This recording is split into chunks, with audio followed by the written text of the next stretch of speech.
I was really looking forward to watching The Naked Gun. I had recently, maybe a year ago at this point, watched the other Naked Gun films, and then not long after that, I learned that this was coming out, and I was quite excited about it.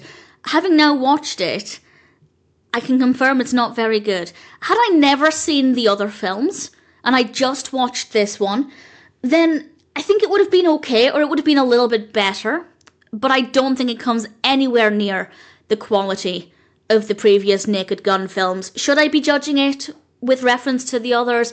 It's very difficult, because obviously this is many years later, different cast, potentially a different audience.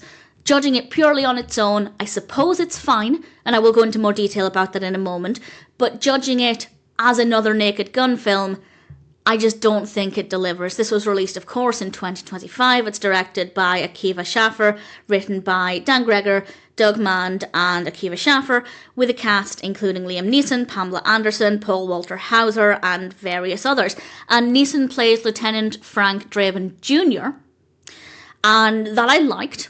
It wasn't just a reboot, it was actually a continuation of the story because it's Frank Drebin's son, and I liked that. I think that was a really, really good decision, and he's now stepping into his father's footsteps, investigating crime, and it's really boring.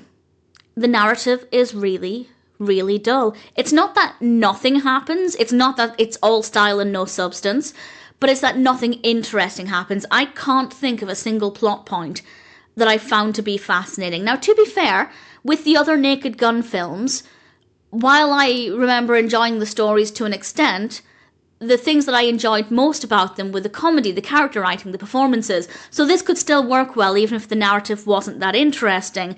But I found it to be all over the place and quite boring. But the other reason it doesn't work for me is that Frank Drebin Jr. is also quite boring. He's not unlikable. I don't think there was any point where I disliked the character, but he's not fascinating. I couldn't care less about him, and that meant that there wasn't really anything happening at any point that I found to be interesting and engaging. It's also not nice to look at. Most scenes have really dim lighting, the colour palette is really dull, it's really bland, and again, if that was the only problem, that would be absolutely fine, but it's just not ticking any box. The music is okay, the performances are absolutely fine, the editing is sometimes good, sometimes it feels a little too chaotic, and again, all of these aspects wouldn't be that much of an issue if other aspects were really good, but it's just not good. It's not funny. There are a few witty bits of dialogue here and there, but in general, I don't think the comedy was anywhere near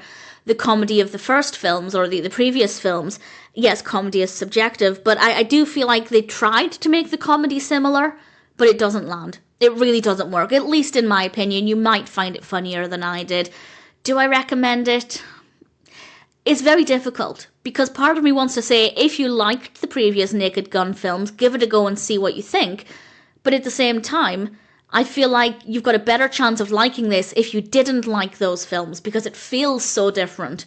There are, yes, elements that feel a little similar. As I said, I feel like they tried to go for a similar comedy style, doesn't really work. So, in a way, I feel like recommending it if you didn't like the other films, but you like the concept. But at the same time, if you did like the other Naked Gun films, maybe you'll enjoy it more than I did. Ultimately, on its own, The Naked Gun is a fine, okay, average film, but compared with its predecessors, it's not very good.